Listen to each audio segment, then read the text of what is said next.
All right, guys. Right. So, first Oh, things we were first. just that was the answer to whatever the question was. Drugs are the answer.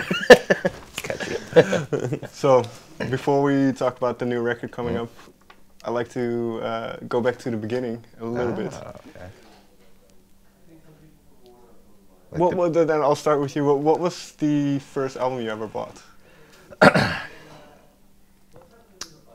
I'm gonna go CD because like the first tape I ever bought I can't totally remember. I got a few. It's a little bit mashy. I know the first CD that I actually paid for with my own allowance, my own money, was Pearl Jam's 10. Nice. The first vinyl I ever bought myself that was only mine was Check Your Head by the Beastie Boys. Nice. How about you? Achtung Baby. Oh, right, yeah. Like Mysterious Ways and all that. Like, yeah, totally. I didn't know anything about the band. I just knew that the cover looked super cool. It did. The first CD was Incesticide, Nirvana. Oh, because nice. they were sold out of Nevermind. Oh, okay. Down in Wasilla, Alaska. So I Yeah, just went to totally. the next thing over. But like that's the one that I took. Now, was that in the Cottonwood Creek Mall, and which location? Was it back by the weird coffee shop? Yeah, back by like Lamont's. Lamont's, yeah, totally. Yeah, Where I I had remember like that. the Sega Genesis set up with Zombies Ate My Neighbors that you could play. Yeah, totally. Yeah, I remember that. And then like the CD came in like a super long box. And, Totally. That cover was great. Yeah, totally. The whole record was cool. It's all like B-sides Yeah. and covers and whatever, but like Oh as yeah. a whole. I just recently listened to that like before I got the Aero Zeppelin. Like that was my jam. Aero That was a Zeppelin, weird- Hairspray Queen was Queen. super Yeah, weird. Hairspray Queen's dope. Totally. Yeah. And I hear you mention Alaska. So, Yeah. growing up there, and then the reason why I asked about the music is what was there a music scene to speak of? What was it? there was not much of a music scene, and I mean you're looking at it at the time. Yeah. It was Eric and I had a really terrible band in high school, and that not serious at all. But we played some shows. When we started, there was one other band in town, but they didn't have a singer because the singer was in jail. They were called Phantom 8. They're pretty rad. Dude. Phil McSorley, great drummer. Amazing. And so we looked up to them, but yeah, they didn't have a singer, so we were kind of the only band that tried to do originals or anything like that back in the Valley. And then some other people started doing it. It started getting now it's a bustling little thing. Yeah, there was a few like just before us. There's do you Yeah. remember Punch Bowl? Oh, yeah, Punch Bowl. Oh my God, yeah, totally, yeah. Nathan Klingman, Yeah. a redheaded Kurt Cobain kind of Yeah, vibe. There wasn't much, and nobody would come to our town to play. It was the Yeah. same people that lived in town playing the same places as often as they could get away yeah, with. totally, yeah, Playing the longest sets that you could get away with. totally. I remember Parabellum, that band I was in Yeah. after high school. We played an hour and 45 minute set at a coffee shop just because we thought that's what you did. Yeah. Like watching concert footage. Yeah, And we we're had like, no idea what a normal set time would be, Yeah. and we're just like, oh, we just play all the songs that we know how to play. I feel so bad for the people that had to sit there and watch us for an hour and Yeah, 45 totally, minutes. yeah, That was yeah. not a good band. But so the dream kind of develops there. So where do you go from there? Was it important to move to Portland and kind of? It absolutely was important to get out of Alaska. Like Alaska had,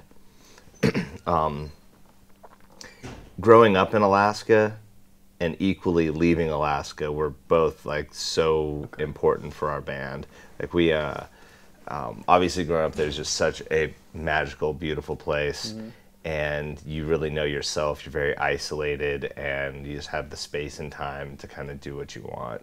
But then there's not a lot of outside influence. Like we were just talking about Russian. As far as outside culture goes, we had Native Alaskan culture and a little bit of Russian culture. Like those are the only things that weren't just small town white America. Yeah, there's no Jewish deli. There's no Ethiopian restaurants. There's no Little Italy. There's no Chinatown. There's nothing like that. Yeah. So the only, the Chinese restaurant was seriously like exotic to us. It was I didn't have Indian food until I was 22 years old. Yeah, I didn't know what an avocado. I had never had an avocado until I was like 19. It was crazy. We had no good produce. We had It was just it was pretty nuts growing up there. And so, but that was important, you know, it made us really appreciate things. So when the general rule was, if it was cool in California, 10 years later it was cool in Alaska. It just made its way up there. And I just like, just little art fish swimming upstream, you know, art salmon. Art salmon. And spawn that art. Yeah, totally. And then when we get up there, so in like, you know, when we were in high school in the 90s, we were listening to like 80s punk rock out of California, like yeah, Dead Kennedys and Agent Orange and like all that shit. That's like what we were really getting after. And then moving was very important because we just got flooded with culture. Right. And we went down there and there was just so much film and photography and shows. We go $3, we'd go see some band that was on tour from a town I had never even heard of. And I didn't think you could, like we thought you just played hour and 45-minute sets in stadiums. We didn't think you could actually tour and be a band at a small level. Yeah. And I realized you could. So we're thirsty for it. And since we didn't grow up there, we weren't jaded by it. Right. And I'd go to every single show I could go to. Dude, I went to like every night I went to a show. And we both did similar things. I went to Portland. He went to Seattle after Alaska. Super close. And yeah, but like pretty much like oddly did the same exact thing. And it was, but yeah, it was very, very, very crucial. But I remember, like, I would go down. I saw you guys play at the Paris Theater, where I ran lights for you, the one and only time way before I was in the band. I forgot about that. But that same trip, I think the next day we went and saw Jonah from the Far, like in a weird like living room. Like it was just like. Oh, he played in my basement. That was your basement. Yeah, that was mine. That was with like Joe and all the nice candy kids. Yeah, totally. Yeah, that was Jonah from Far played that. Mother Mary song? That was a great one. So cool. Great one. Yeah. But that is interesting because Eric, what was your impression of the band? Oh God, we were terrible at the time. No, but every time I would see you guys, which was like every maybe 3 or 4 months, I would make my way down there. There was just like a move in a different direction, or like the musicianship was stepping up. The songs were getting better. We were trying.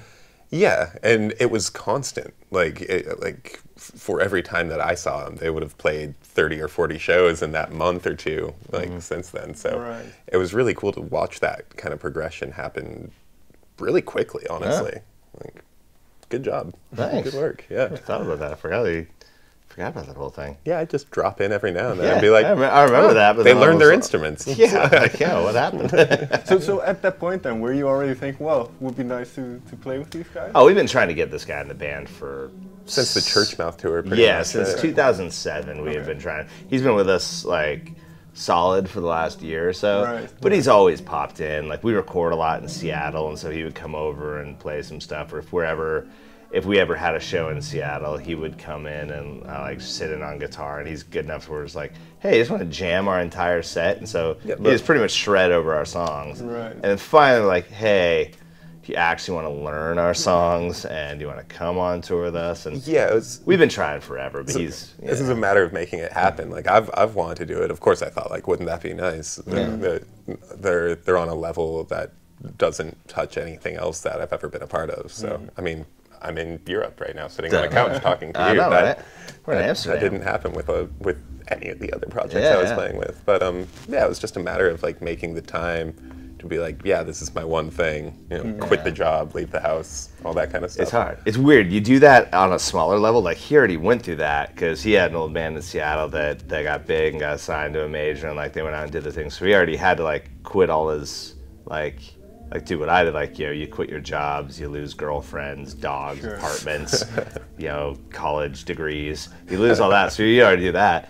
But then he like started spreading himself around. Seattle's very like, all the musicians in Seattle, like it's kind of the thing, like to, you know, how many bands can you be in, and like it's like it's kind of the vibe up there. You're sort of a mercenary for hire on that level, you know. And everyone, it's like the cool thing to do. It's like all my friends in Seattle, which are all his friends and stuff, like they're all in a ton of different projects.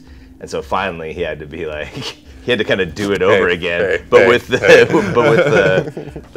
music thing, it's kind of, it's like it's time to settle down, and you know, you can't just go out and, it's like, what's that movie? It's like Alfie, you know? Wow. It's like Band Alfie. It kind of is. It's totally worth it. Yeah, we're good.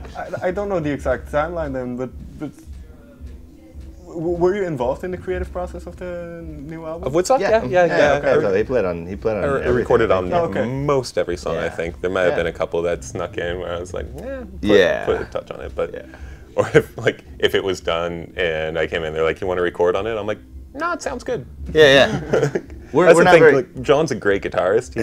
He's got great vision for his songs. We kind of do similar things, like similar textures and stuff. So if one of us does it better, there's no hard feelings on that. You know? We have no ego about it. It's like, John played bass on our single, and I've played synth on parts. It's kind of like, it's all about the song. Nobody has I write this part for this thing. That's my role in the band. Yeah. Honestly, out of all the jobs I have, playing bass is the last job. That's like the 1% of the thing I do.